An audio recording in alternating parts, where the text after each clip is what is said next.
चाहिँ स्मरणको बाजे परे अहिले जुन कुरा म भन्न गइराखेको छु एकदम छोटो र मुख्य छ। यो चाहिँ हुनेवाला जोडाको लागि मात्र होइन, जोडको विवाह भइसकेको छ तपाईँहरू कपल्स, तपाईँको लागि फाइदा हुन्छ। एक नम्बर कुरो चाहिँ मान्छेमा दुईटा मान्छे हुन्छ, बाहिरको मान्छे, भित्रको मान्छे, आउटवर्ड म्यान, इनवर्ड म्यान। बाहिरको मान्छे चाहिँ केही कालको लागि मात्रै हो। बाहिरको मान्छे बोक्रा हो, स्वास्थ्य पनि नष्ट हुन्छ, धन दौलत पनि नष्ट हुन्छ, उमेर पनि ढल्छ, नष्ट हुन्छ। त हाम्रो हुनेवाला ज्वाइँले हाम्रो छोरीलाई चाहिँ बाहिरको रूप हेरेर माया नगर्नु, भित्रको रूप हेरेर। भित्रको चाहिँ पर्मानेन्ट हो। त्यस्तै हाम्रो छोरीले नातिनीले पनि हुनेवाला ज्वाइँलाई बाहिरको रूपरङ हेरेर होइन, तर भित्रको रूपरङ हेरेर माया गर्ने। भित्रको रूपरङ चाहिँ गुण हो।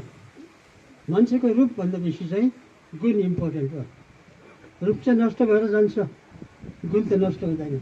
त्यसकारण एकाअर्कामा लोग्ने स्वास्नीमा चाहिँ बाहिर रूपरङ होइन, भित्रको गुणमा चाहिँ आकर्षित हुनुपर्छ।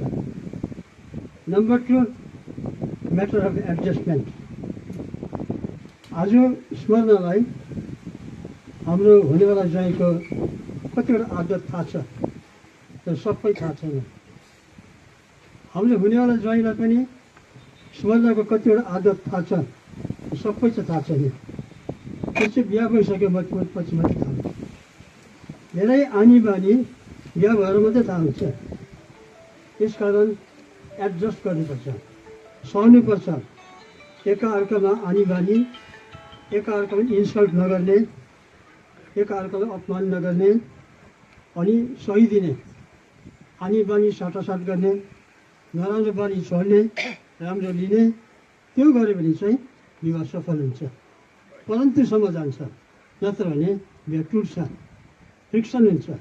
त्यसकारण यो दुईवटा कुरा, भित्रको मान्छेलाई माया गर्नु, नम्बर 2 चाहिँ एडजस्ट गर्नु एकाअर्कामा। त्यो भन्दै मेरो शुभेच्छा व्यक्त गर्दै मेरो सानो भनाइलाई बिदा राख्दछु। धन्यवाद।